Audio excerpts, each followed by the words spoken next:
you or someone you know has been impacted by this issue. It's right here, it's in our community, it's in the Rogue Valley. In the state of Oregon, we have really high rates of domestic and sexual violence, and we also have high rates of sex trafficking. A lot of times people think of individuals who we work with are only ones who are poor, or only ones who are minorities.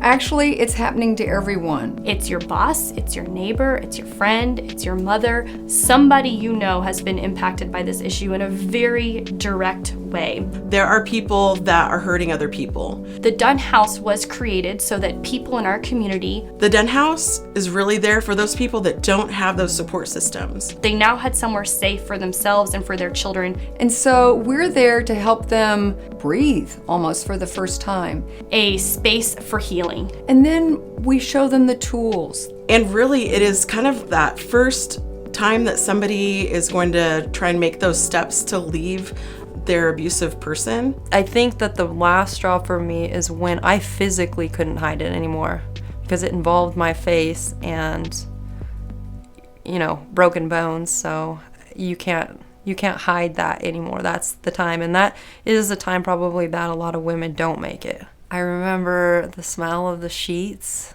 and the way the beds were made, because I hadn't had anything like that, and it was just like the first time I was able to rest in over a month and know that I was going to be okay. The women there that were also fleeing situations, we kind of bond in that time of trauma. It's so interesting when we were cooking and eating, bonding at the Dunn House. They started to say things like, I used to like this, and I used to like that. And it was like they were resurfacing their identities, because we had all been so suppressed for so long in these relationships that we'd forgotten simple things like, oh, I really liked lamb. My mom used to make it, and this is how she'd do it.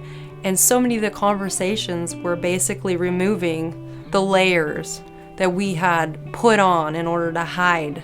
It gave me that time to regroup and reestablish who I was. And it was a very short amount of time that I was there, but it actually ignited where I'm at today. This is where I get emotional. We know we can't stop violence, but what we can do is be there for them. Absolutely. There is such a better life out there for them. The stories that people have shared with me, I have felt honored to hold. Hope that I have been able to see in people. It's like a real honor and a privilege To watch someone who can go from feeling so broken to realizing, wait, I can be someone strong. I can do this on my own. So people like you that are stepping up, and maybe you're doing that with your dollars, maybe you're doing that with your time. It's an important decision. We are it. We are the only shelter within 100 miles that has 24/7 staffing. And so it's so critical that we have services like the Dunn House. It has a huge, long-lasting effect. It depends on every single person making a commitment. Equally important to those checks is that when we are able to tell a survivor that we're able to provide the service that we provide because of generous people in our community, that makes a big difference to them. And they're like, okay, I'm not alone. People care. We can do more. You can make a difference. This right now is your opportunity to do it. Thank you very much.